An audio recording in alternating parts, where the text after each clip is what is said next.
Oke, selamat siang teman-teman.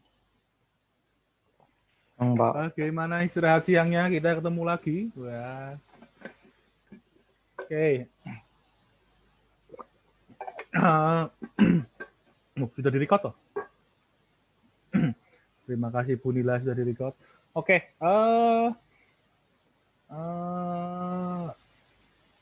apa istilahnya?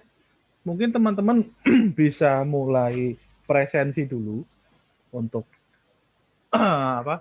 Uh, untuk materi kuliah kita kali ini. Kita ketemu lagi kalau tadi di kelas teori, sekarang kita ketemu di kelas praktikum. Nah, teman-teman bisa mulai presensi dulu sambil menunggu teman-teman yang lain join. Presensi sudah dibuka. Oke, presensi sudah dibuka, jadi kita mulai dulu bisa sambil menunggu sambil saya siapkan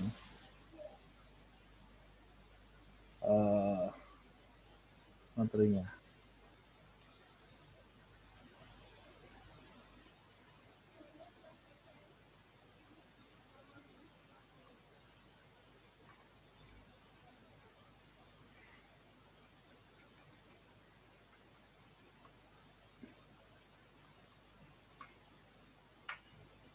Oke, course-nya.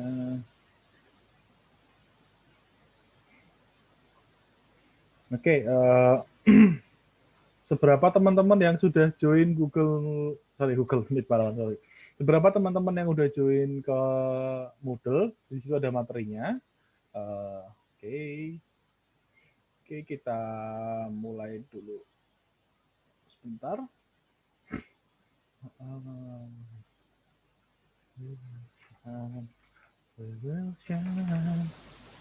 Oke. Oke, kita mulai kelasnya sebentar teman-teman. Oke, selamat siang. Ketemu lagi dengan saya dan Bu Nila di sini. Halo Bu Nila, selamat siang. Kita ketemu lagi di kelas praktikum algoritma dan pemrograman. Nah, pada perkuliahan kita kali ini ada beberapa yang ingin disampaikan dulu. Yang pertama mengenai tata cara kuliah jarak jauh. Nah, seperti biasa, yang pertama nanti mahasiswa wajib membaca dan menonton materi yang sudah diunggah sebelumnya di Moodle. Segala macam hal yang dirasa membingungkan tetap untuk ditanyakan. Pada sesi terjadwal via Zoom, gunakan kesempatan untuk bertanya. Mahasiswa melakukan presensi di kelas di menu presensi. Klik hadir pada saat sesi berjalan, terlewat presensi, silakan diurus sendiri. Tidak ada remedial test. Ini hampir sama dengan kuliah-kuliah PJJ pada umumnya. Yang kedua, mengenai jadwal perkuliahan, kita grup D ya. Grup D itu ada hari Senin 13.30 dan hari Rabu 15.30. Jadi kita seminggu ada 2 sesi. Sementara untuk mata kuliah yang terkait dengan praktikum Alpro sendiri untuk grup D itu ada Senin 11.30 yang baru saja kita selesai tadi sesinya. Sekarang kita masuk ke sesi praktikumnya. Nah, mekanisme praktikumnya seperti ini teman-teman. Setiap minggu ada 2 sesi, katakanlah A1 dan A2. Jadi kalau kita D1 dan D2. Pada sesi yang pertama, dosen akan memberikan materi. Nanti materinya seperti apa, itu sesuai dengan modul yang ada di Moodle. Sementara untuk sesi yang kedua adalah unguided nanti akan dipandu oleh teman-teman asisten. Jadi setiap minggunya kita ada 2 kelas. Jangan lupakan presensi akan dibuka setiap sesi berjalan. Jadi teman-teman kira-kira nanti ketika sesi berjalannya ada presensinya, jangan lupa untuk presensi tiap seminggu 2 kali untuk sesi tersebut. Nah,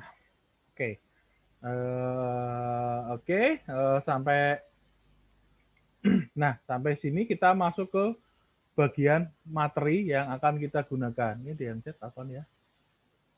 Izin live reset komputer dulu, lemot. Oke. Nah, di sini materi yang akan kita gunakan adalah bahasa pemrograman Python. Wah, ini salah ketik ini. Yang kedua mengenai variabel, expression, dan statement. Yang coba saya stop share dulu, biar saya benarkan dulu tulisannya.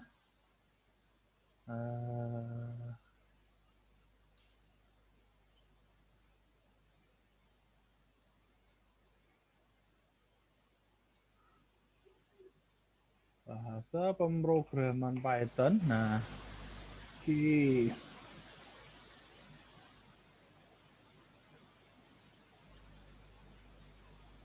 mana share screen? Oke, screen satu share. Nah, oke, kita akan belajar yang pertama materi kita bahasa pemrograman Python. Yang kedua variabel, expression, dan statement. Yang ketiga struktur kontrol percobangan. Yang keempat modular programming. Di sini kita belajar mengenai function.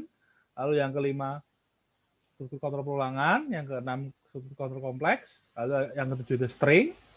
Lalu ujian tengah semester. Selanjutnya kita akan belajar mengenai membaca dan menulis file. Lalu kita belajar list, dictionary, tuple, set, recursive, dan regex.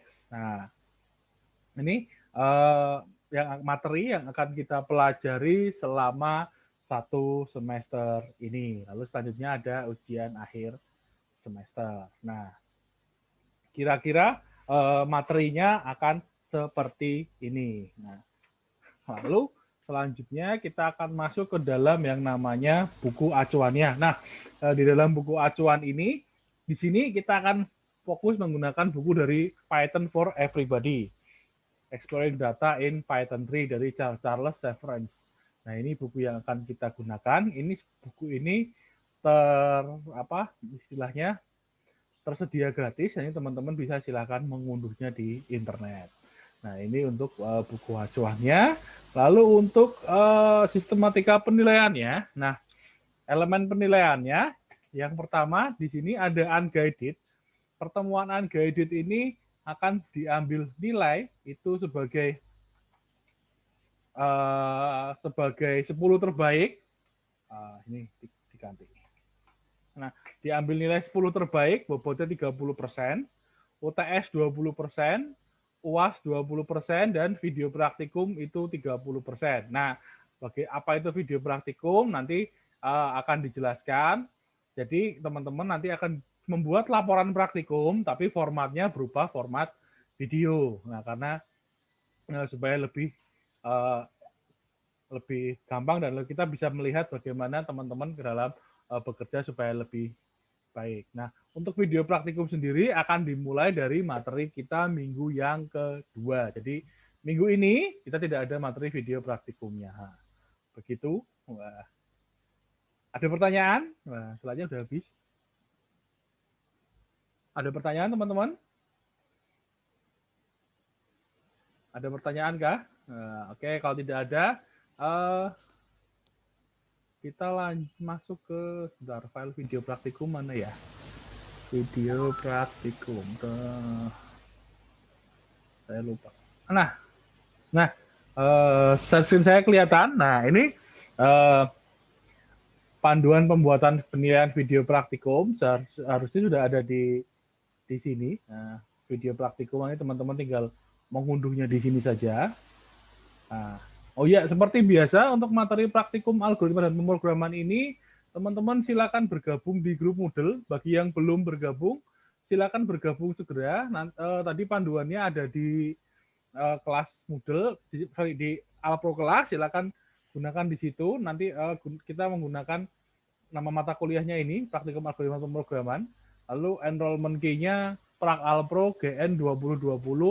Lalu grupnya, misalnya kita grup D, berarti kita gunakan grup yang D. Nah, seperti ini materi-materinya. Nah, ini panduan pembuatan dan penilaian video praktikum mata kuliah Alpro semester genap 2020. Nah, panduan teknisnya, pada setiap praktikum, setiap minggunya Anda diminta untuk membuat sebuah video penjelasan terkait materi apa yang sedang diangkat. Video yang dibuat dengan asumsi bahwa Anda sedang menerangkan kepada orang lain tentang bagaimana cara menyelesaikan sebuah permasalahan yang ditugaskan.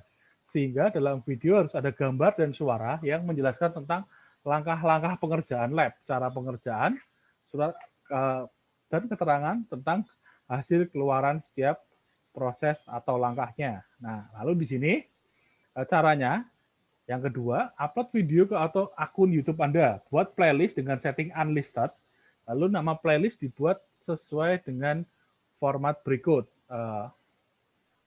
Name, nama lengkap, grup, kelas lab. Misalnya contohnya di sini 7121001 Laurentius Kuncoro Probo Saputra, grup A. Nah, ini di sini. Lalu yang B, upload video praktikum dan masukkan ke dalam playlist yang sudah dibuat. Video diupload dengan setting unlist juga, jadi tidak bisa dilihat, hanya yang bisa dikasih share link aja yang bisa melihat. Nama video ditulis dengan format lab pertemuan ke nama topik, misalnya lab pertemuan ketiga struktur kontrol dan modular programming, misalnya seperti itu.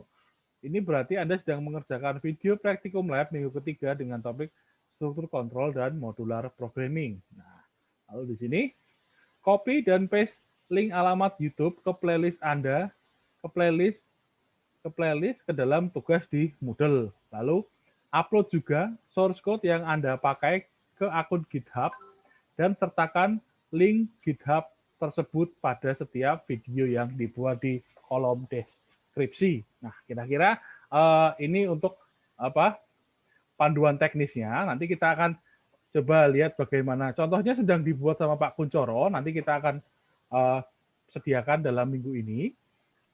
Nah, lalu panduan teknis dan komponen pada videonya yang perlu teman-teman perhatikan dalam membuat video, Anda diminta untuk menyebutkan beberapa hal di bawah ini pada bagian awal video. Nama lengkap dan kampus Anda, topik lab yang akan dikerjakan. Lalu teman-teman bisa bikin konten videonya. Konten videonya yang perlu teman-teman perhatikan, sebagai konten dalam video, Anda diminta untuk menyiapkan satu buah permasalahan yang Anda buat secara original. Tidak boleh sama persis soal modul atau unguided, sesuai dengan topik yang sedang dibahas. Dalam video dijelaskan, struktur penyelesaian permasalahan berupa input, proses, output. Tahap implementasi program, ini ada inputnya. Tahap implementasi program pengetikan source code pada IDE pattern. Lalu proses debugging source code untuk memastikan alur dan luaran sesuai dengan yang diinginkan. Lalu tampilkan hasil dari program yang dibuat. Nah, di sini, lalu jangan lupa, durasi video maksimum 15 sampai 20 menit. Nah, ini yang perlu teman-teman perhatikan. Lalu di sini ada yang namanya originalitas laporan. Anda bertanggung jawab penuh terhadap video praktikum Anda, terutama untuk unsur originalitas atau plagiasi. Jika ditemukan adanya indikasi bukti bahwa plagiasi yang sumbernya dari video teman Anda, maka akan dilakukan penanganan sebagai berikut. Yang pertama, jika beberapa video yang sama, maka akan dipilih salah satu secara acak untuk mendapatkan nilai penuh, sedangkan yang lain akan mendapatkan nilai 0 untuk video tersebut. Penanganan ini adalah peringatan pertama. Yang kedua, jika terjadi kasus video yang sama, maka akan dicatat siapa aja saja yang laporannya sama. Yang ketiga, jika ada orang-orang yang sama kembali terbukti melakukan plagiasi untuk kedua kalinya, maka video praktikum untuk orang-orang yang bersangkutan selama 1 semester adalah langsung 0. Nah, ada beberapa kemungkinan. Beberapa orang misalnya membuat video yang sama dengan mengambil source dari internet. Sebenarnya ini nggak masalah, tapi yang penting Anda harus mencantumkan sumbernya. Jika tidak mencantumkan sumbernya, maka Anda tidak akan mendapatkan nilai. Nah, kira-kira ini panduan untuk originalitas laporan dari pembuatan video praktikumnya. Nah, ini komponen penilaiannya. Ini teman-teman tinggal bisa mengikuti aja, ini harusnya nanti ada delaynya, nanti akan direvisi dikit. Intronya, permasalahannya, I/O-nya, input output-nya, tahapan implementasi, proses debugging, hasil output sesuai, sumber link source code untuk dicantumkan, apakah durasi waktunya 15-20 menit, soal jawab penjelasan yang sesuai, soalnya 100%. Nah, ini untuk panduan pembuatan dan penilaian dari video praktikum kita kali ini. Nah, sampai sini mungkin teman-teman akan ada yang bertanya dulu. Halo teman-teman. Halo. Atau Bu Nila ingin menambahkan? Sambil saya menyiapkan GitHub-nya dulu. Tidak, Pak.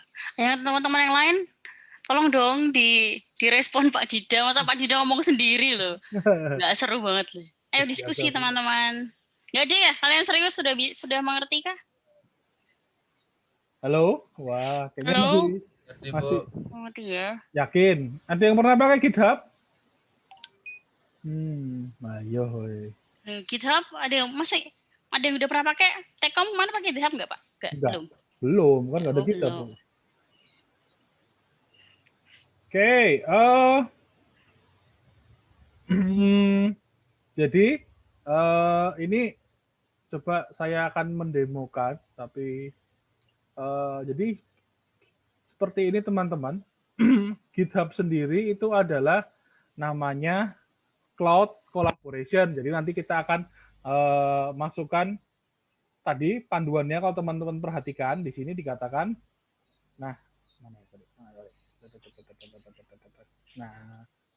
upload source code yang Anda pakai ke dalam akun GitHub dan sertakan link GitHub tersebut pada setiap video yang dibuat pada kolom deskripsi. Nah, jadi teman-teman dipersilakan membuat akun GitHub. Nah, jadi ini misalnya ini GitHub-nya.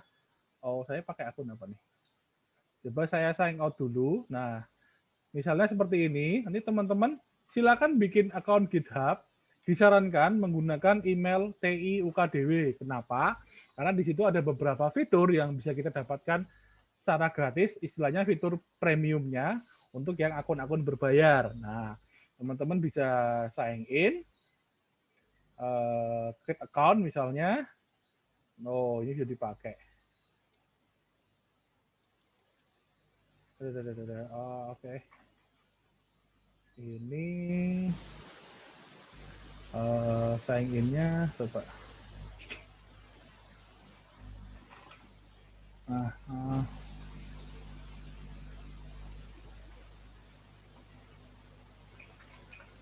Nah, emailnya saya pakai email saya yang ti.ukdw.ac.id.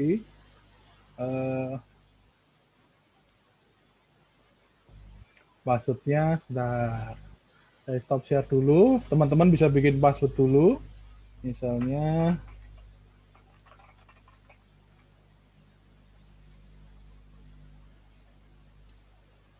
nah, lalu teman-teman tinggal bikin aja seperti ini, galaksi yang spiral.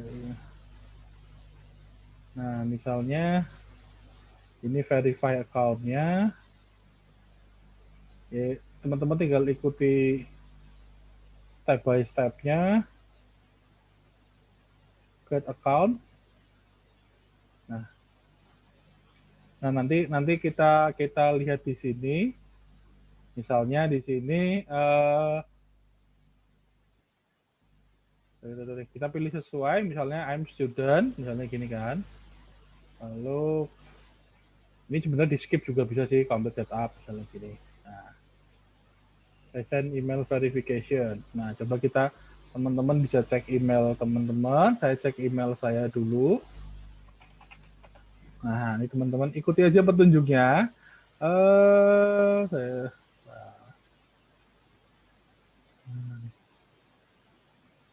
Oke, GitHub.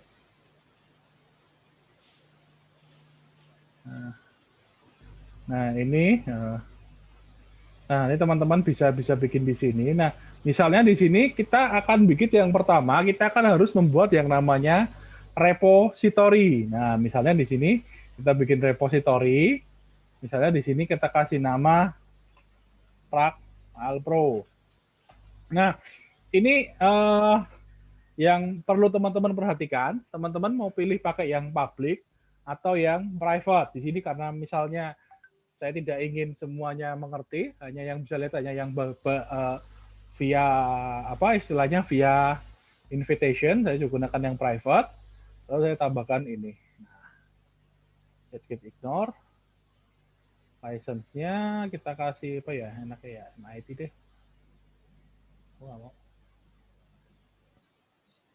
Oh, harus public po. Enggak. Kok create repository-nya nggak mau? Oh, create ignore-nya nggak usah. Private aja deh, kasih readme. Nah, kita create repository-nya.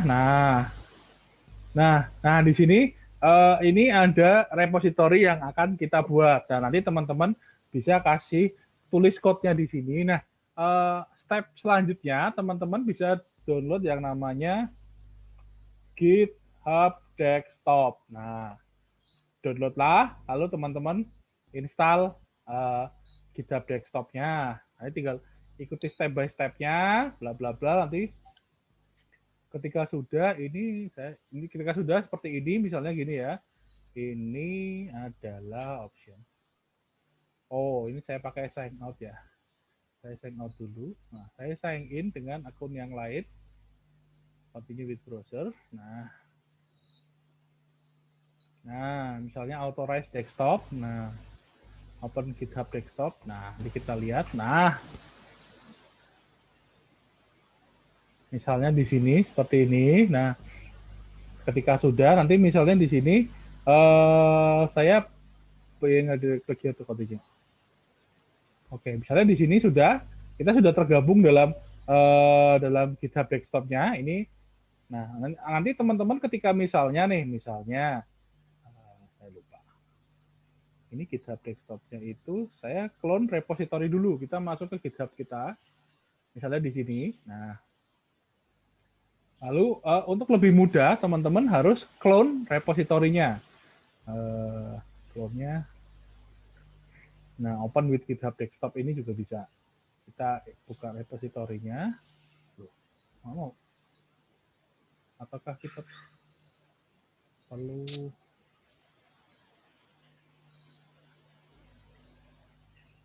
private repositorinya?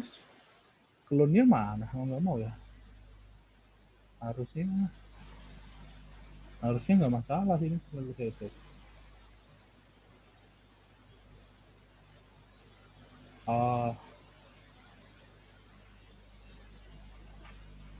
Atau saya clone gini aja deh. Saya open with GitHub desktop, copy.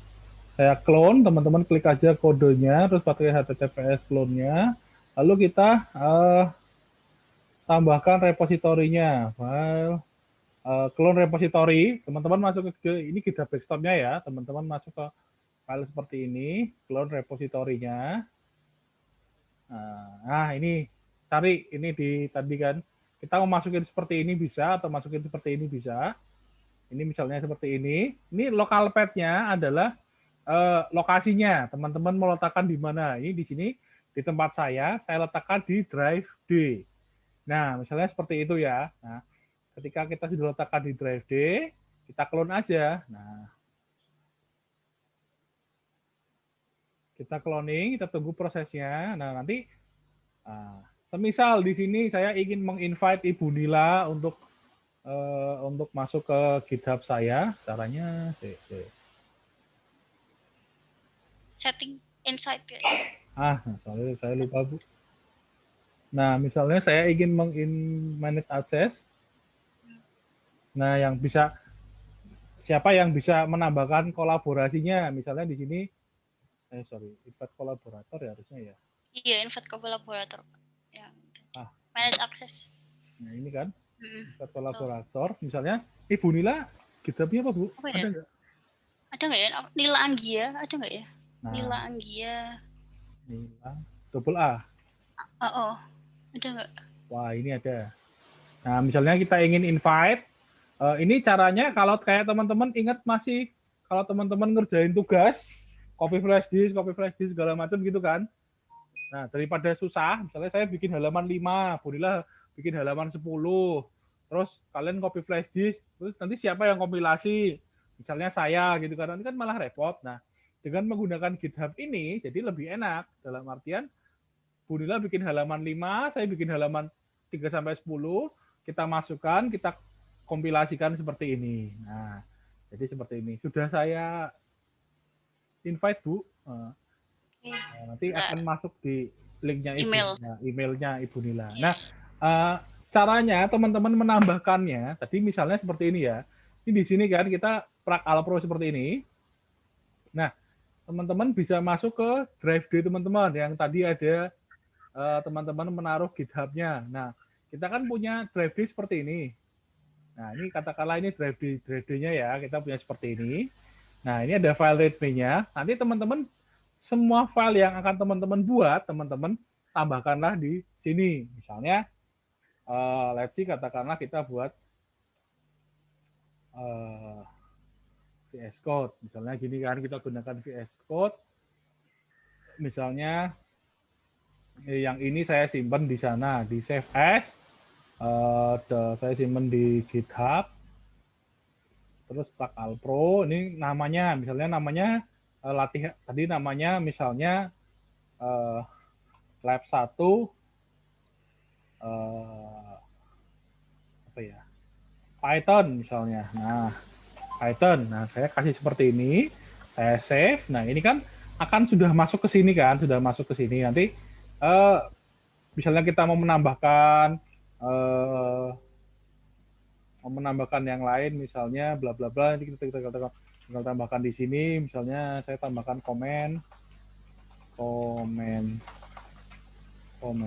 dan segala macamnya, teman-teman bisa save di sini dan bisa tambahkan di sini. Nah, lalu kita kembali lagi ke GitHub desktop-nya, maka di sini akan terdapat tambahan-tambahan yang ini kan yang perlu ditambahkan terbaru. Nah, nanti di sini kita tinggal istilahnya commit to main-nya. Misalnya di sini kita kasih keterangan latihan 1 soal nomor 3 materi variabel. Nah, variabel. Nah, ini tinggal commit aja. Nah, kalau sudah selesai commit, istilahnya commit itu apa, kita kasih, aku udah perubahan sampai sini loh, nanti kita kasih komennya. Terus kalau sudah disarankan, nah di sini kita kembali ke GitHub-nya dulu. Nah, di sini udah ada file baru nggak sih? Sekarang kita lihat. Nah, oh ternyata belum ada. Jadi mungkin kita harus push dulu. Push itu istilahnya kita sending filenya tuh Git servernya. Nah, kita push. Nah, kita tunggu. Ini semua tergantung koneksi internet kalian. Nah, gimana? Tadi ada yang mau bertanya? Nah, kalau sudah, nah nanti maka di sini file di sini akan masuk. Nanti file ini yang akan kita gunakan untuk mengecek laporan praktikum kalian yang bagian ini. Upload juga source code yang Anda pakai ke akun GitHub, sertakan link GitHub tersebut pada tiap video yang Anda gunakan. Nanti kalau teman-teman ingin membuatnya, tinggal untuk filenya teman-teman bisa cari di sini, di GitHub-nya, misalnya di masukkan link GitHub yang ini. Jadi seperti itu. Kira-kira seperti ini untuk video praktikumnya. Mungkin ada yang mau ditanyakan dulu, teman-teman. Halo?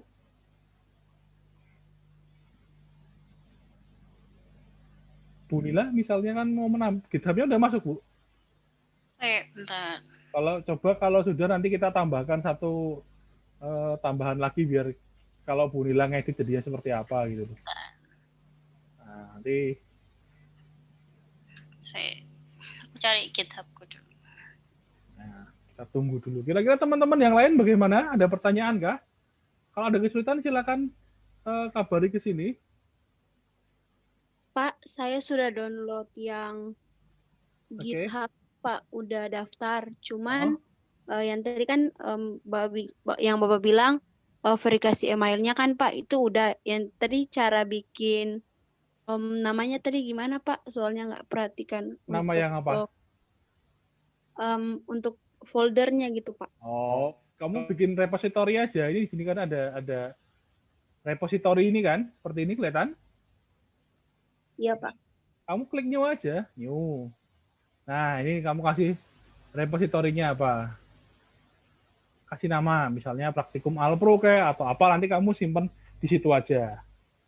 Nah, nanti misalnya nih kita tambahkan di sini di filenya satu folder ini, misalnya saya pindah gini jadi pertemuan 1 ya, saya bikin pertemuan 1. Pertemuan 1 ini saya pindah. Terus dulu. Ini saya pindah, biar bisa dipindah. Nah, lalu kita lihat ke GitHub desktop-nya, maka dia akan ada pindahan lagi. Nah, lalu kita commit, bikin folder, misalnya gitu. Nah, saya commit. Nah.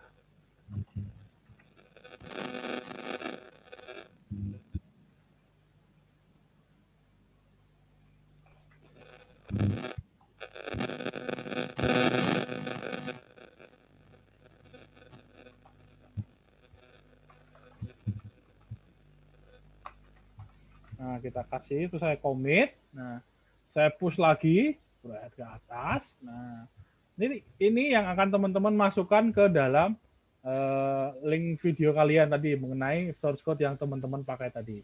Nah, lalu saya lihat di sini masuk ke repositorinya tadi yang saya pakai.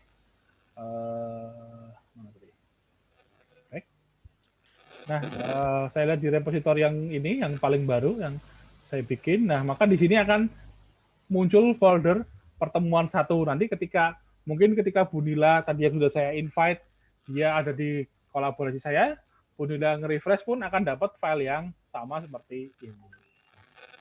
Nah, kira-kira seperti itu untuk penggunaan GitHub-nya. Nanti kalau teman-teman sudah selesai, ketika sudah selesai, jadikan misalnya di sini, teman-teman tinggal simpan aja file di sini, selesai, terus kasih keterangan, di commit, istilahnya kita kasih perubahan sampai sini untuk commit.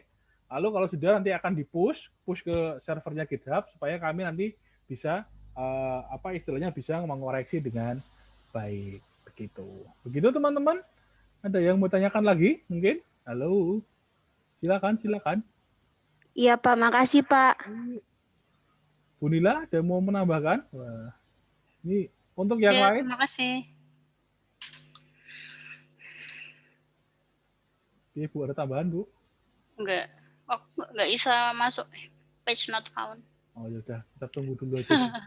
Ora iso. Yaudah, nanti kira-kira begitu. Jadi nanti kalau teman-teman ada kesulitan, silakan ditanyakan ke kami atau ke teman-teman asisten. Nanti akan ada bantuannya. Oke, kira-kira untuk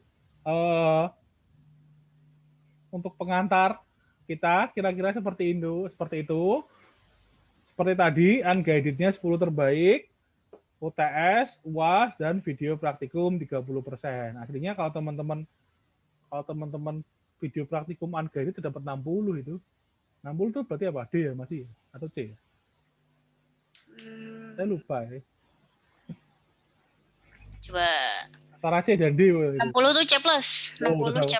Kalau teman-teman mengerjakan unguided dan video praktikumnya lengkap, nah teman-teman sudah dapat kemungkinan nilai C+ di tangan. Itu tidak usah ikut UAS dan UTS. Nah, kalau teman-teman ingin sempurna, ikutlah semuanya.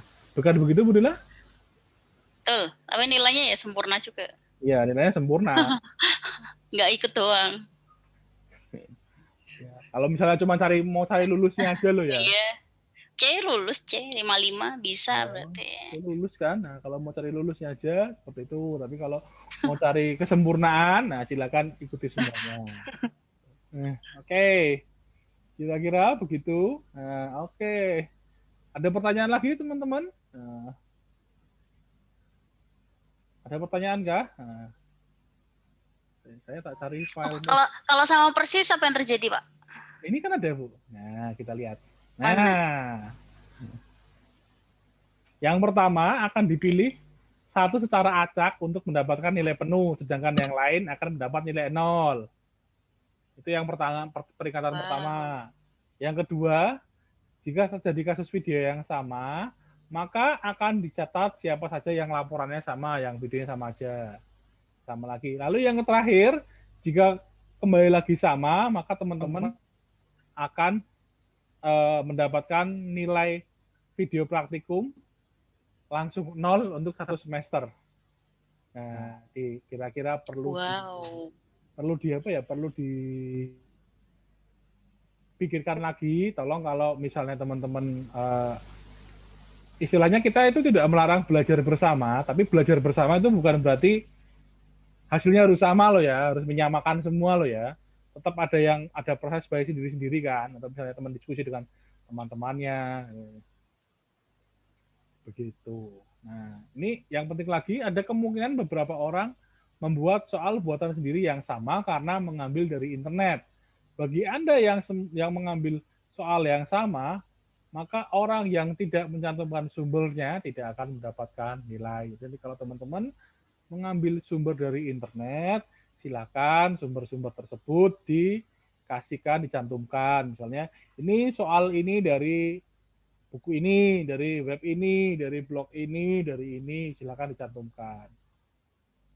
Itu lebih baik daripada teman-teman tidak mencantumkannya, nanti ketika soal itu ada, nanti di internet kita bisa dianggap sebagai plagiasi juga.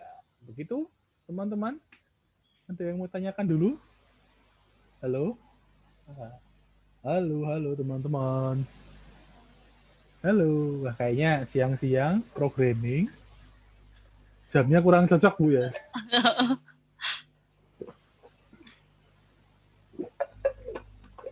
Teman-teman sudah makan siang semua kan?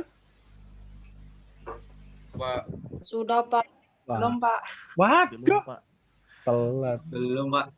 Nah, harusnya tahu makan dulu. Saya hari ini ngajar 3 kelas aja udah makan dulu harusnya. Kalau enggak kuat nanti. Oke, sampai sini.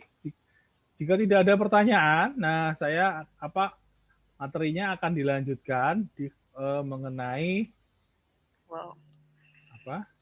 Python, bukan?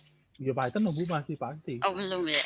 Mengenai materi kita kali ini. Nah, untuk materinya teman-teman bisa mendownload di kayak gini hilang. Nah, teman-teman bisa mendownload di sini di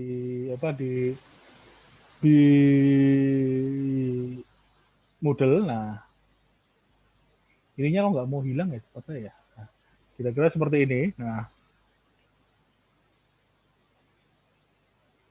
kira-kira di sini. Nah, tugas filenya kan bukannya minggu kedua ya kemarin ya? Kok udah di standby minggu pertama? Halo Bu Nila. Gimana Pak? Tugasnya bukannya minggu kedua ya kemarin katanya ya? Kok udah standby minggu pertama ya? Ya nanti kita konfirmasi lagi. Nah, seharusnya kan minggu kedua tugasnya mulai. Nah, oke. Sebelumnya kita akan masuk ke modul materi kita hari ini. Ini sebenarnya sedikit mengulang mengenai kalau teman-teman yang sudah pernah mengambil Alpro atau yang kemarin mengambil kelas Tekom sudah belajar mengenai Python. Nah, kita akan sedikit mengulang di sini. Ini tentang bahasa pemrograman Python dan tools-toolsnya. Nah, di sini tujuannya teman-teman bisa menginstal Python pada sistem operasi yang digunakan, menjalankan perintah Python dalam mode interaktif, mengenal beberapa pilihan editor, dan dapat menggunakan salah satunya untuk menjalankan script Python, menjalankan script Python di terminal, di konsol, ataupun di web. Nanti kita akan berkenalan dengan Jupyter Notebook. Nah, apakah itu Jupyter Notebook? Bagaimana cara menggunakannya? Nah, nanti kita akan coba bahas atau di sini. Lalu di sini dapat menginstal maupun mengupdate package, dapat menemukan kesalahan pada script Python berdasarkan informasi dari interpreter yang ada di Python. Nah, nanti kira-kira materi praktikumnya seperti ini. Untuk kali ini ya, untuk yang hari ini ya. Nanti alat bahannya seperti biasa, teman-teman butuh koneksi internet untuk mengunduh package. Operating sistemnya bisa Windows 10, Windows, Ubuntu Linux, atau kalau teman-teman pakai Mac silakan. Nah, lalu di sini perangkat lunak yang digunakan adalah Python 37, 38, atau 39, pokoknya Python kepala 3, 37 ke atas, lebih disarankan 37 ke atas, yang terinstall menggunakan Anaconda atau installer Python lainnya. Lalu ada web browser, Firefox, Edge, Chrome, dan segala macamnya. Command prompt jika menggunakan Windows. Terminal jika menggunakan Linux, Python editor.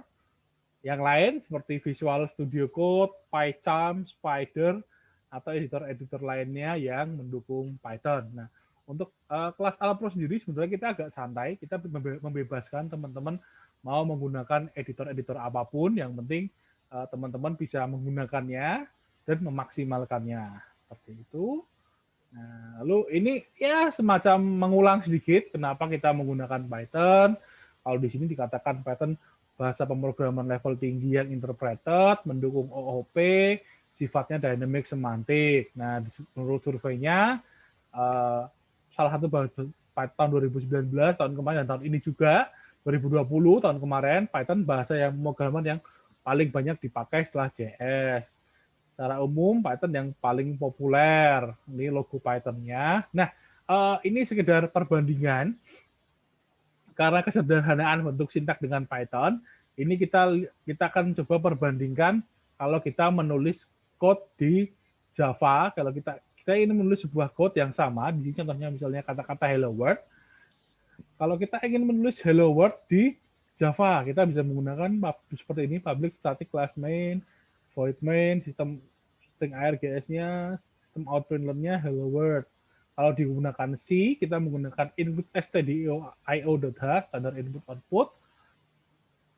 Int main-nya, print hello world-nya, return 0. Sedangkan kalau kita menggunakan Python, kita tinggal print hello world. Nah, kalau teman-teman masih ingat, sembari mengulang materi yang pernah disampaikan di kelas praktikum teknologi komputer, kita bisa mengulang lagi. Nah, ini beberapa kelebihan Python-nya yang sering diunggulkan, yaitu dukungan pustaka pihak ketiga yang sangat kaya dan beragam.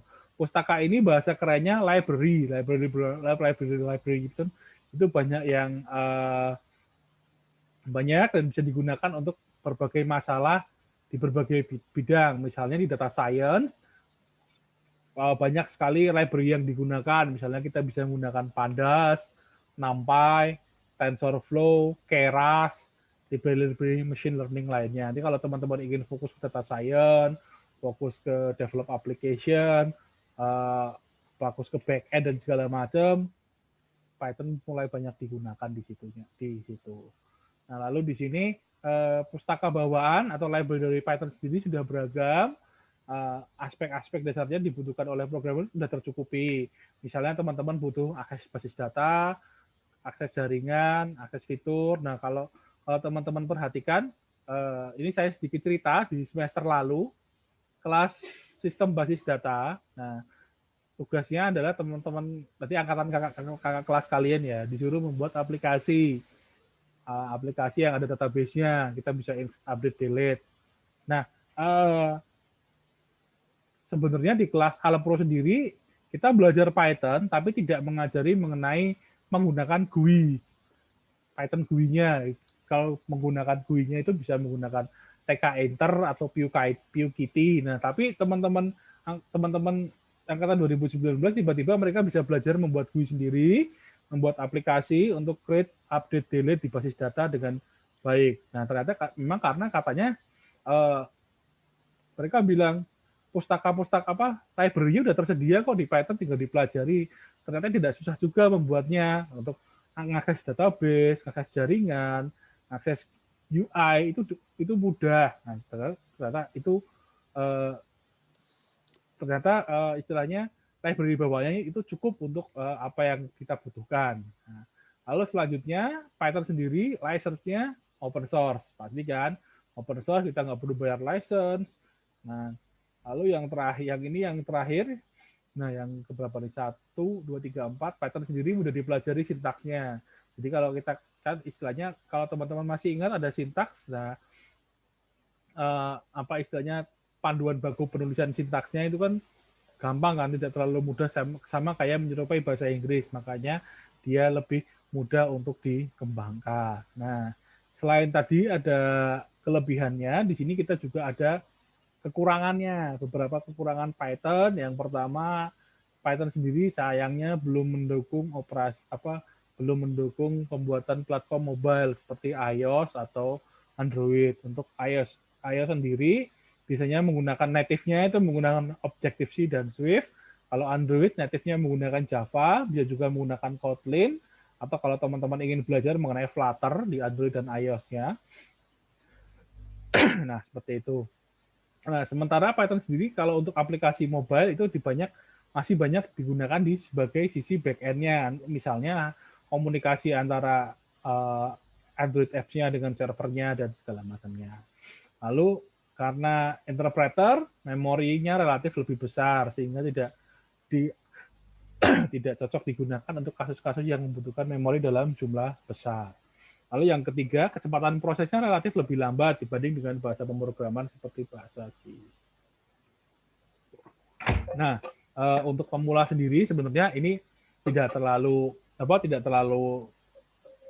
usah dipikirkan karena memang sudah cukuplah untuk kebutuhan apa yang akan kita gunakan. Di sini diharapkan kita temani teman-teman nanti di sini bisa belajar algoritma pemrograman lebih cepat dan lebih mudah jika dibandingkan dengan bahasa pemrograman lainnya. Nah, ini kira-kira pengantar kita mengenai bahasa pemrograman Python. Nanti harapannya teman-teman ya bisa, mau kita mengulang sedikit, nanti teman-teman yang belum menginstal Python di komputernya, silakan diinstal. Siapa tahu nanti ada kita konfigurasi bersama. Nah, ini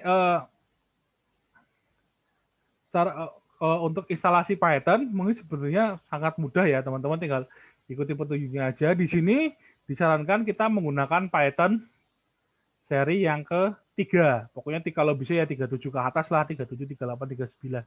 Nah, kalau teman-teman masih ingat, misalnya untuk mengecek komputernya sudah ada terinstall Python atau belum, teman-teman kalau menginstal Python jangan lupa add pad-nya ya, ada pilihan add pad-nya itu jangan lupa. Kalau teman-teman ingin menginstal Python, ketika mengecek komputernya sudah ada Python atau belum, teman-teman tinggal ketik aja Python. Nah, kalau di sini di komputer saya udah ada Python 39, itu buatan tahun istilahnya rilis 5 Oktober 2020. Nah, nanti teman-teman tinggal gunakan. Nah, kira-kira seperti ini. Nah, ini di beberapa sistem operasi yang lain. Di sini teman-teman yang mau pakai Linux boleh, pakai Mac boleh, nanti maka tinggal ketikin aja Python. Maka akan muncul. Nah, di sini misalnya Python 3. Nah, ini misalnya kita menggunakan Windows. Kalau teman-teman ingin menggunakan Windows, teman-teman bisa menggunakan versi yang lain. Misalnya di sini. Oh, ada yang chat, sorry. Belum, Pak. Oke, kalau teman-teman ingin menggunakan yang lain, teman-teman bisa menggunakan misalnya Anaconda.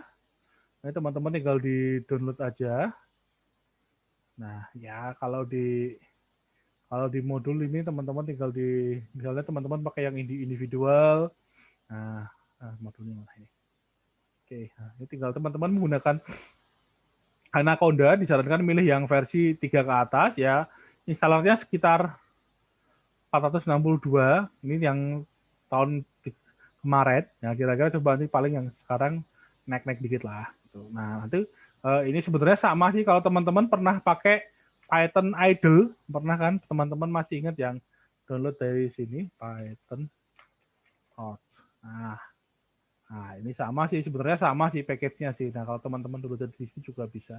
Sekarang udah 391. Nah, oke, kira-kira semacam ini.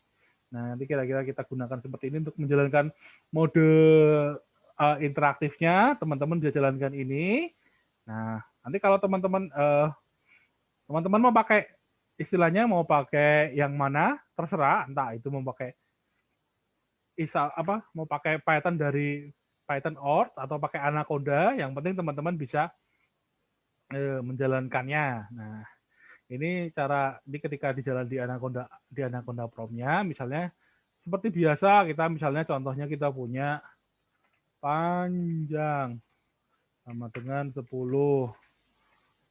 tinggi sama dengan apa nih? 8 misalnya.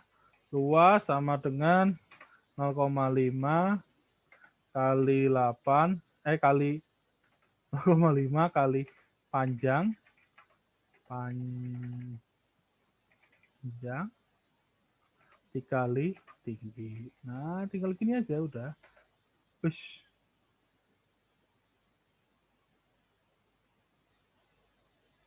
Unsupported float in. Oh, sorry. Panjang, tinggi, tinggal luas 0,5 kayaknya ada yang salah sih. 0,5 dikali panjang dikali tinggi. Oh, kok salah? Apakah keyboard saya settingannya ada yang salah ya? Bentar.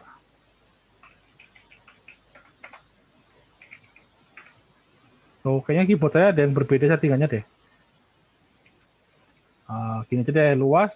Sorry. Bukan keyboard saya yang salah. Nah, sorry. Nah, misalnya gini, kita punya seperti ini. Nah, ini cara-cara untuk menggunakan mode interaktifnya. Nanti teman-teman agak tadi lupa sama dengannya. Nah, makanya ini harusnya ini kok aneh, CDIN-nya nggak mau ya. Nah, misalnya seperti ini. Nah, ini hasilnya sama. Nah, ini teman-teman bisa lihat adalah perintah pertama dan kedua assignment. Lalu bisa mengisi variabel yang panjang dengan nilai 10 dan variabel tinggi dengan nilai 8. Sedangkan perintah ketiga mengisi variabel luas dengan perhitungan 0,5 kali panjang kali tinggi. Perintah terakhir adalah menampilkan isi dari variabel luas. Variabel, masih ingat variabel? Nanti kita akan bahas next. Kita akan bahas di minggu depan detailnya. Sementara untuk misalnya kita ingin exit dari sesi interaktif sessionnya, teman-teman bisa gunakan exit. Nah, semacam ini. Nah, kira-kira semacam ini. Nah, sekalian sambil mengulang-ulang sedikit bagaimana kita bisa menggunakan Python untuk kebutuhan kita. Nah, di sini sampai sini mungkin ada yang mau tanyakan dulu. Harusnya tidak ada masalah ya untuk Python-nya sendiri, karena memang beberapa teman-teman yang sudah mengambil kelas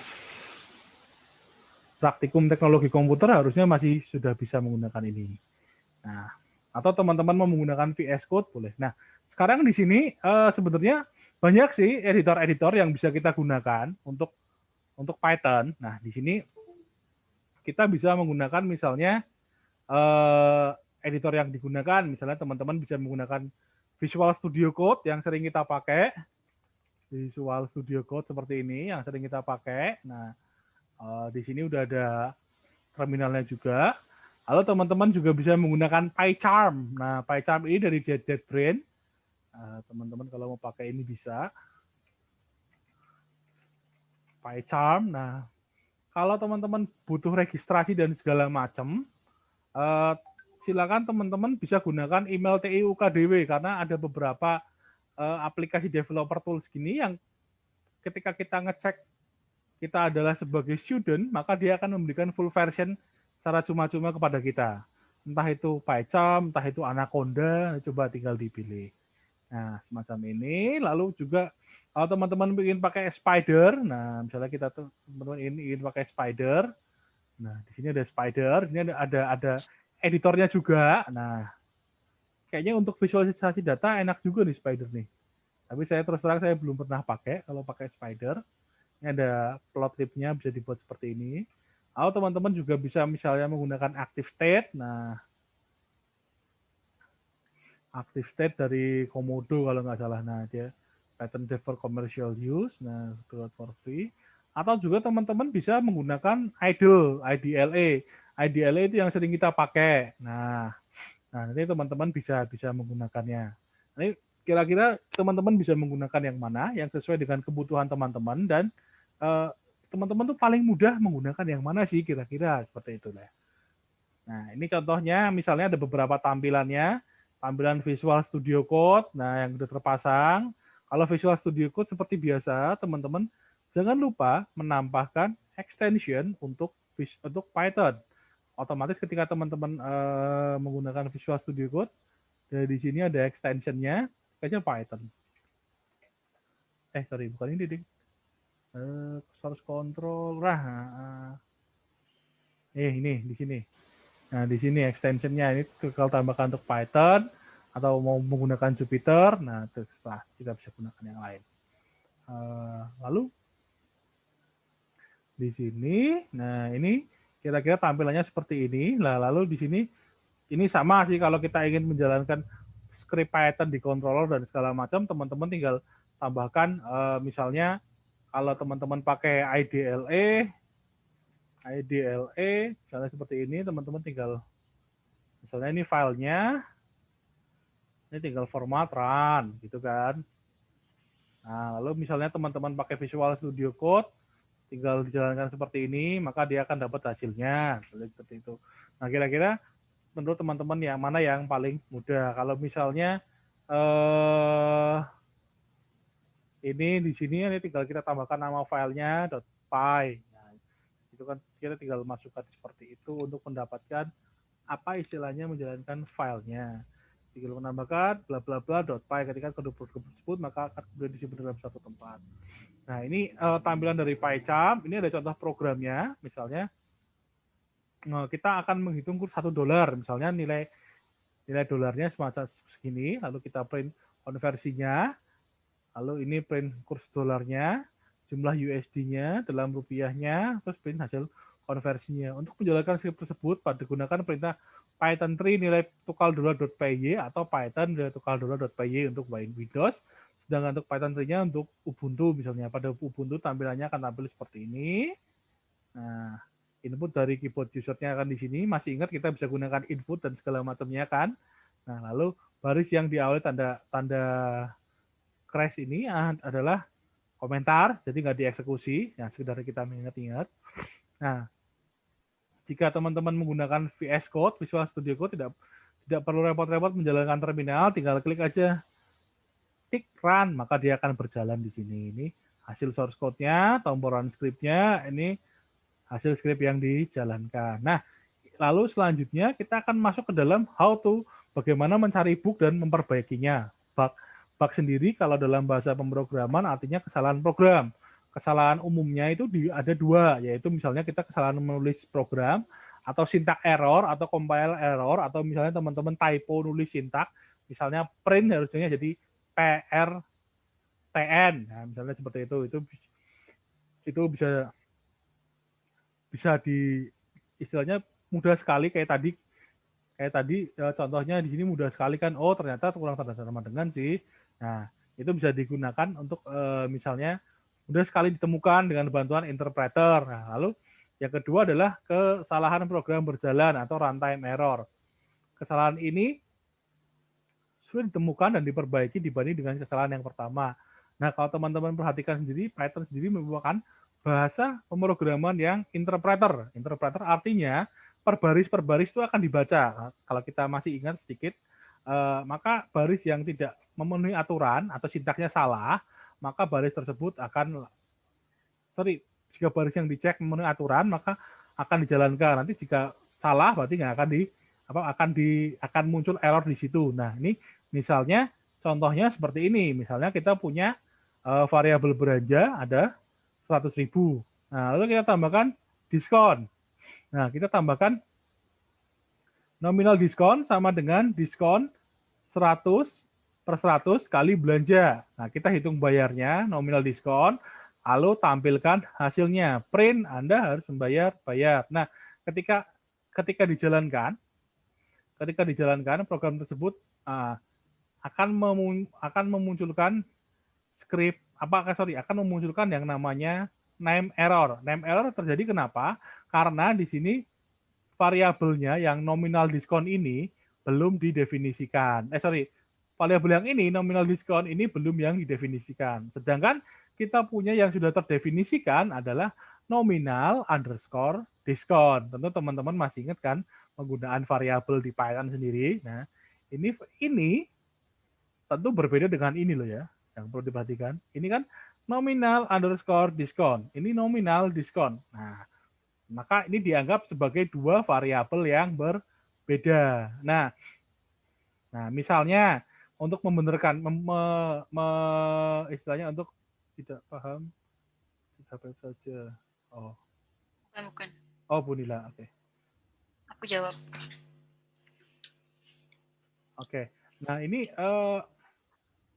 nah misalnya ini kita benarkan tadi yang digunakan adalah nominal diskon, maka di sini juga harus nominal diskon. Nah, untuk mencegah apa istilahnya errornya. Nah, maka ketika dijalankan tidak muncul kesalahan lagi. Nah, maka yang perlu diperhatikan ini, jika perhatikan baik-baik tentu akan dengan selesai. Tapi tidak sesuai dengan harapan. Jika membeli barang 1.000 dan mendapatkan diskon 30%, seharusnya dibayar 70.000, tapi skrip tersebut menghasilkan output minus 70.000.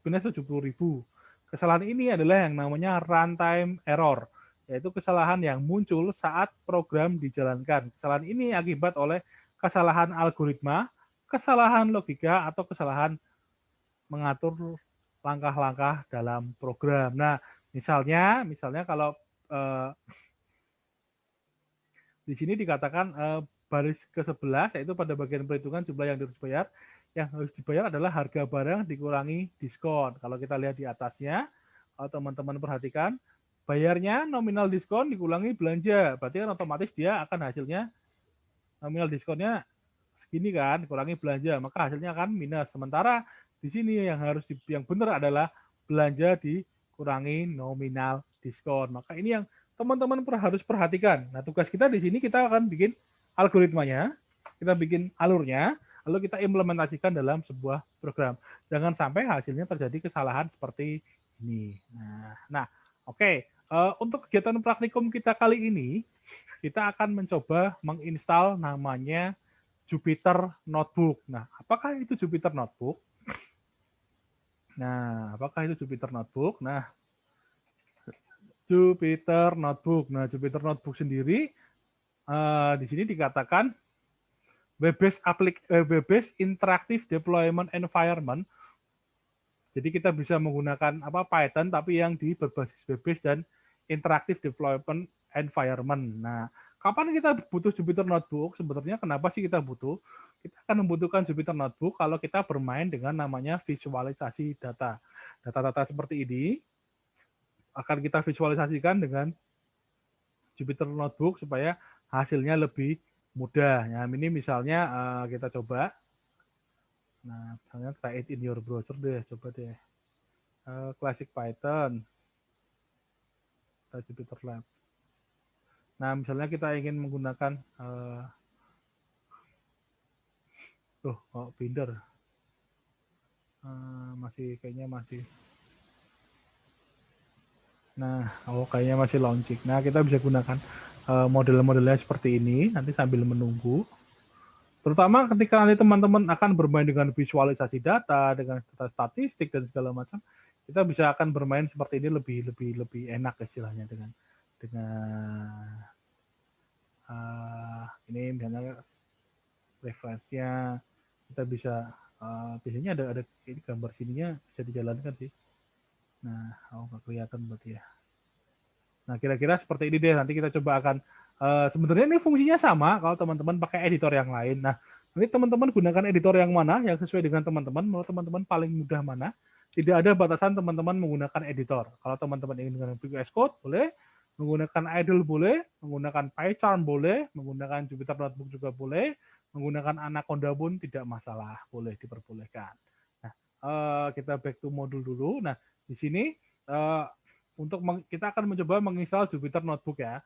Misalnya di sini kita gunakan caranya untuk menginstal Jupyter Notebook, kita harus menggunakan perintah yang namanya PIP, Package Installer for Python. Nah, ketika untuk mengecek komputer kalian ada PIP-nya atau enggak, teman-teman tinggal main ke command prompt, ketikin aja PIP. Nah, maka ketika akan muncul seperti ini, maka komputer kalian sudah ada PIP-nya, PIP command. Nah, terus misalnya kita ingin menginstal PIP, tadi perintahnya adalah install. Oke, ya. Misalnya penjelasannya seperti ini ya, PIP, pakai installer Python, kita tinggal install Jupyter Notebook.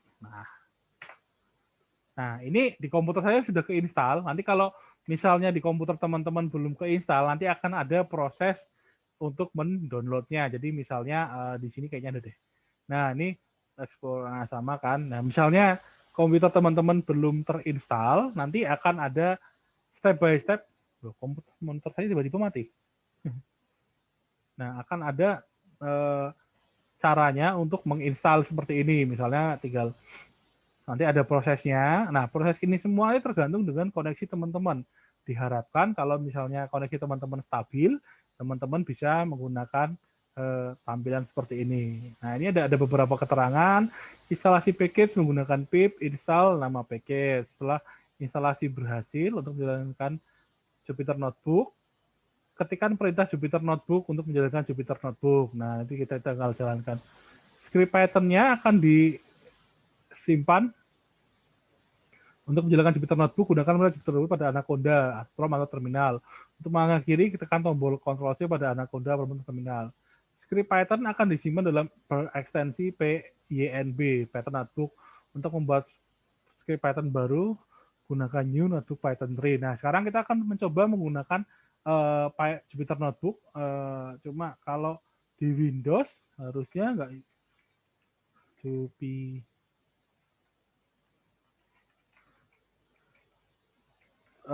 dari tadi saya coba semacam ini tidak berjalan. Jadi kira-kira kalau nggak salah Python untuk di Windows teman-teman bisa gunakan Python min-m notebook. Nah, ini untuk menjalankan Jupyter Notebook.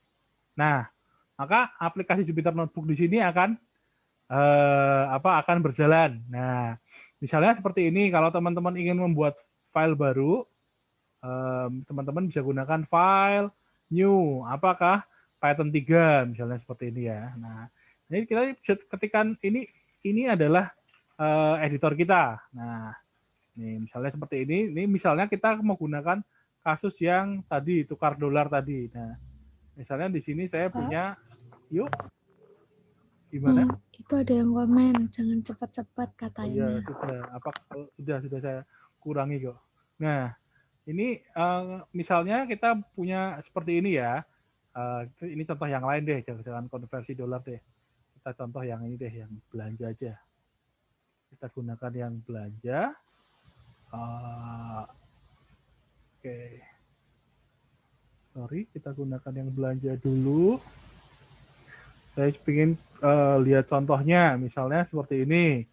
Nah, misalnya kita gunakan seperti ini ya, belanja sama dengan 100.000.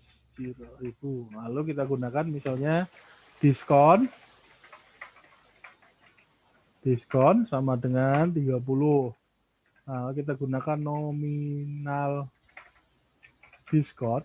Nah, nominal diskon sama dengan kita cek nominal diskonnya. Misalnya kita bisa menggunakan diskon per 100 dikali belanja. Nah, ini sebenarnya sama kayak editor Python pada umumnya. Kita bisa kasih komen, misalnya jumlah belanja dalam rupiah, misalnya gitu kan. Sama, ini cuman beda penampakan editornya, diskonan. Nah, ini nominal diskon.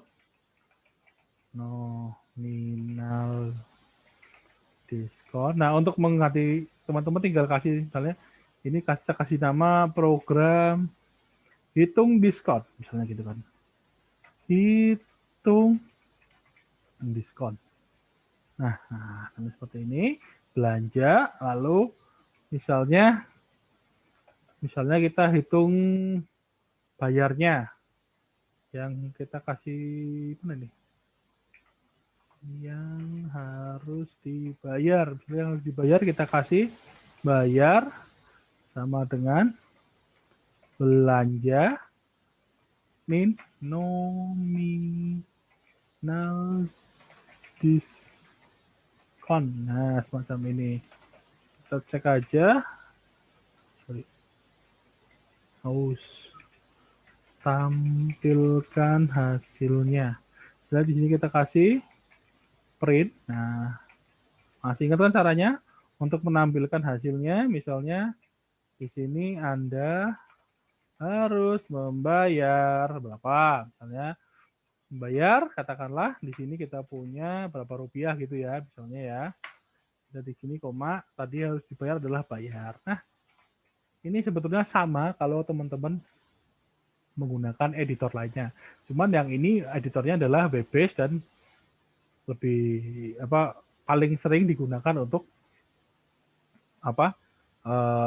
visualisasi data. Nah, misalnya kita run, maka di sini tulisannya Anda harus membayar sebesar Rp70.000. Nah, ini contoh yang lain. Misalnya tukar dolar yang ini yang tadi sama. Misalnya kita jalankan aplikasinya.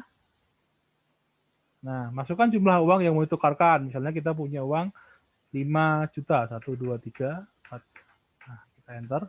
Maka hasil konversinya adalah semacam ini. Ini sebenarnya ini sama sih model-model konversinya. Model-model editornya, mana yang menurut teman-teman paling mudah, silakan dipakai. Jadi selama kelas Alpro ini kita tidak ada limitan batasan. Mungkin untuk beberapa contohnya, saya sendiri akan menggunakan entah itu Jupyter Notebook, atau entah itu menggunakan VS Code. Kalau saya sendiri lebih senang menggunakan VS Code karena dia punya kode intelijennya. Itu sendiri tergantung dari istilahnya dari preferensi saya. Kalau teman-teman punya preferensi yang lain, why not gitu loh, nggak ada masalah sih sebenarnya. Gitu. Nah, oke. Kira-kira seperti itu loh. Mau dibuka modulnya. Kok modulnya jadi nge-lag? Oh, di sini, sorry. Nah, kira-kira seperti itu. Nah, ini untuk kegiatan praktikumnya, teman-teman bisa. Harusnya hari ini nanti kalau teman-teman ada kesulitan dan segala macamnya mengenai instalasi, kita akan bahas hari ini, termasuk juga untuk kalau teman-teman punya kesulitan instalasi di komputer masing-masing. Nah, seharusnya seperti itu kalau skenario kelas online-nya, kelas offline-nya. Tapi karena kita kondisinya online, mau nggak mau teman-teman nanti coba instalasi sendiri Python-nya, menggunakan Anaconda boleh, menggunakan Jupyter Notebook boleh. Nanti kira-kira mana yang menurut teman-teman paling mudah, silahkan diimplementasikan. Nah, ini berbagai macam caranya. Ini how to save-nya. Nah, ini eksplorasi Python mode interaktif. Nanti teman-teman bisa mencobanya sendiri. Misalnya mode iteratif ini kan teman-teman bisa menggunakan untuk misalnya ketika teman-teman pakai terminal dan segala macam nanti bisa digunakan. Nah, ini mode compound interest. Nah, misalnya seperti ini. Nah, lalu formula dari compound interest teman-teman bisa seperti ini juga bisa menggunakannya. Nah, nanti coba untuk sebagai contoh, mungkin teman-teman sebagai latihan mungkin bisa mengerjakan contoh 1, 2, 3 ini dalam mode Jupyter Notebook. Terus ada latihan 1 dan latihan 2 untuk mulai nanti kita akan bahas di unguided pertemuan, di pertemuan yang kedua hari kedua ya? Berarti hari Rabu ya? Nanti hari Rabu kita akan mencoba mengerjakan latihan mandiri karena harusnya memang hari Rabu adalah unguided, cuma di latihan pertama nanti unguided kita akan mulai minggu yang ke depannya. Begitu, kira-kira seperti itu. Oke, mungkin Bu Nila mau menambahkan sesuatu? Oh, belum. Terima kasih. Oke, yang teman-teman yang lain mungkin ada yang mau ditanyakan? Nah. Halo teman-teman. Halo. Halo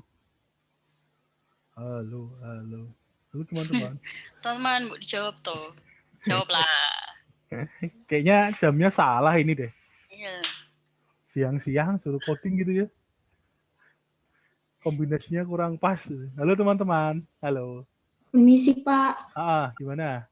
mau nanya, Ya. boleh ulangi lagi nggak Pak tentang cara penggunaan aplikasi GitHub tadi? Oke. Yang GitHub ya. Oke. Oh iya Pak. Ya, GitHub. Jadi misalnya ini seperti ini ya. Saya ulang dari awal ya. Jadi misalnya seperti ini. Ini aplikasi GitHub teman-teman kan. Terus teman-teman tambahkan misalnya kita bikin repository baru. Repositories, di bagian repositories ini ada kan? Terus kita klik aja new. Nah. Bentar Pak. Okay. Itu kalau punya kami kan baru masang aplikasinya. Terus itunya kayak harus daftar dulu. pakai username. Nah, username-nya ini password, NIM apa nama, Pak? Email kalian aja. Ini loh, coba saya log out dulu ya. Sign out dulu ya. Nah, kan kalian tinggal sign in aja kan seperti ini kan.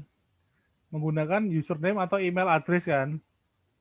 Nah, tinggal dimasukin aja kalau teman-teman nanti kalau teman-teman create account, disarankan teman-teman pakai account ini ya. Teman-teman gunakan email TI teman-teman ya.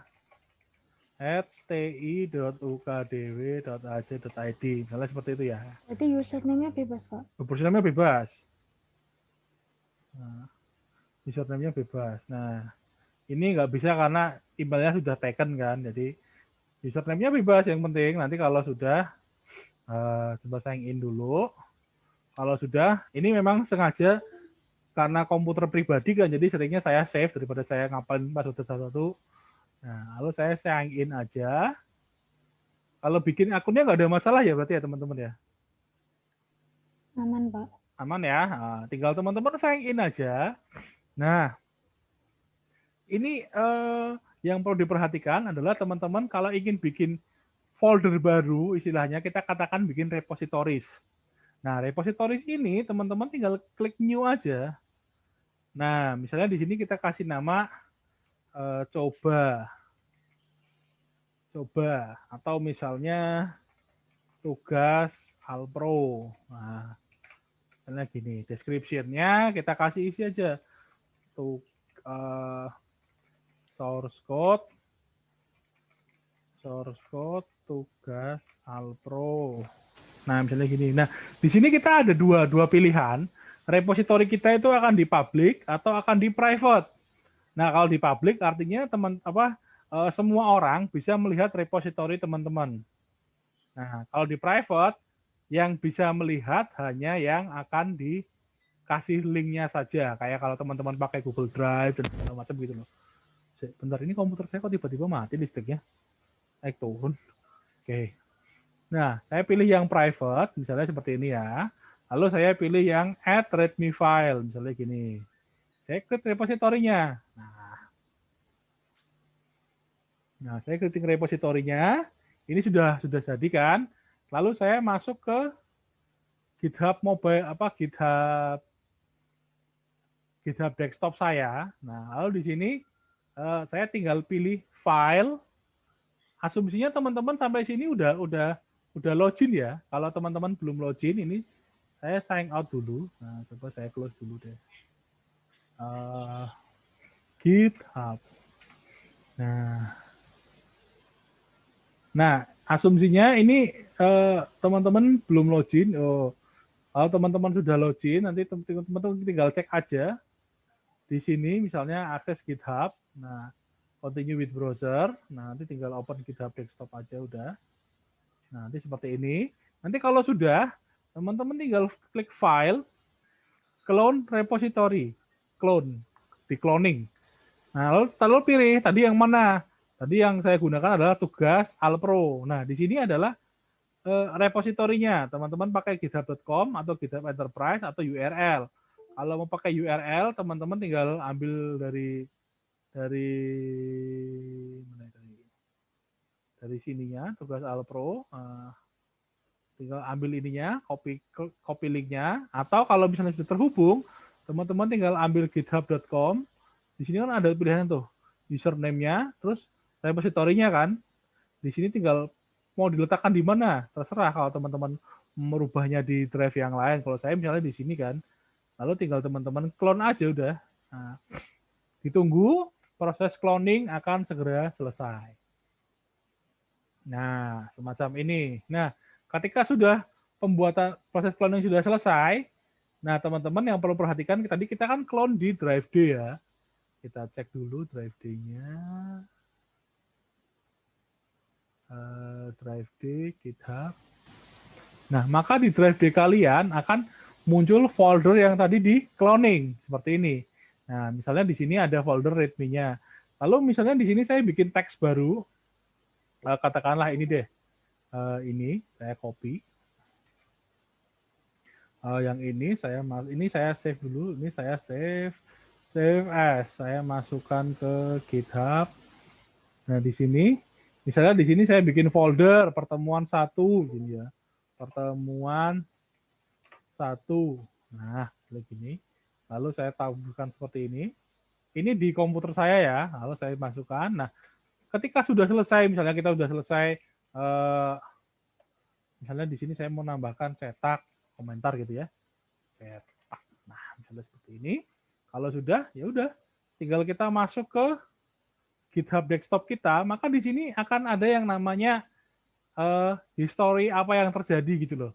Kamu akan menambahkan apa aja, dia menambahkan ini semua. Nah, kalau sudah, teman-teman misalnya tinggal tambahkan di sini keterangannya, misalnya konversi dolar, konversi dolar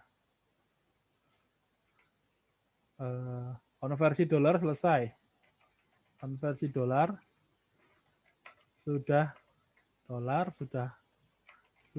fix. Nah, gini.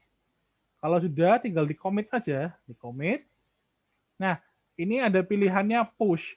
Push itu kamu akan nge-push, istilahnya nge-push itu berarti apa ya? Menyimpan file GitHub-mu ke dalam servernya GitHub. Nah, untuk mengecek udah ada push atau belumnya, jadi misalnya, sebentar, kayaknya kok ada masalah dengan disk listrikan di rumah saya. Nah, misalnya di sini kita cek tadi kan di sini udah ada, harusnya udah ada folder kan, tapi belum ada. Kenapa belum? Karena kita belum push. Nah, kalau udah push gini. Nah, kita misalnya mau menambahkan. Nah, ditunggu aja. Nah, ini masih proses muter-muter kan. Nah, lalu di sini ketika kita tambahkan, nah, maka di sini akan ada pertemuan 1. Nah, konversi dolar. Nah, kita bisa lihat dolarnya. Nah, kalau misalnya kita ingin mengedit, edit this file. Misalnya kita ingin di sini tambahkan sudah selesai. Nah, lalu kita save.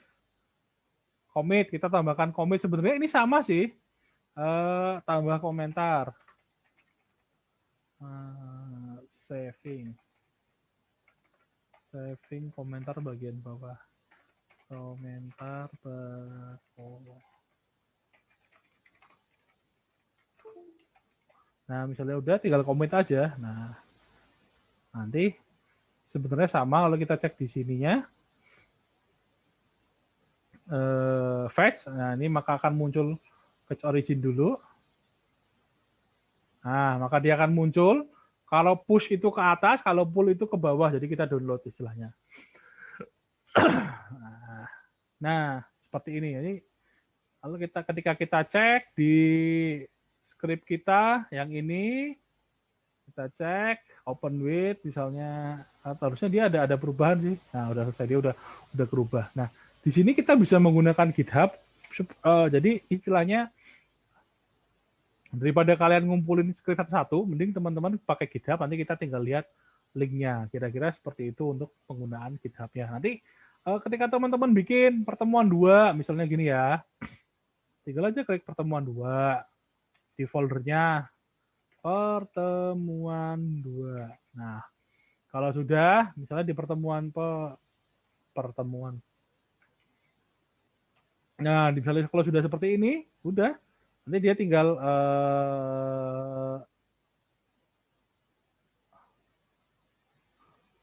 dia nggak masuk historinya. Dia ada nambah tugas Alpro, bla bla bla. Terus kita kasih misalnya pertemuan 2. Kita bikin satu file, misalnya txt.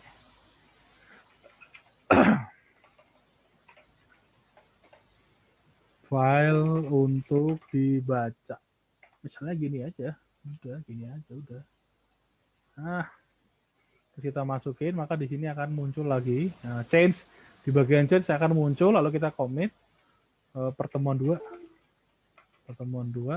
file untuk dibaca.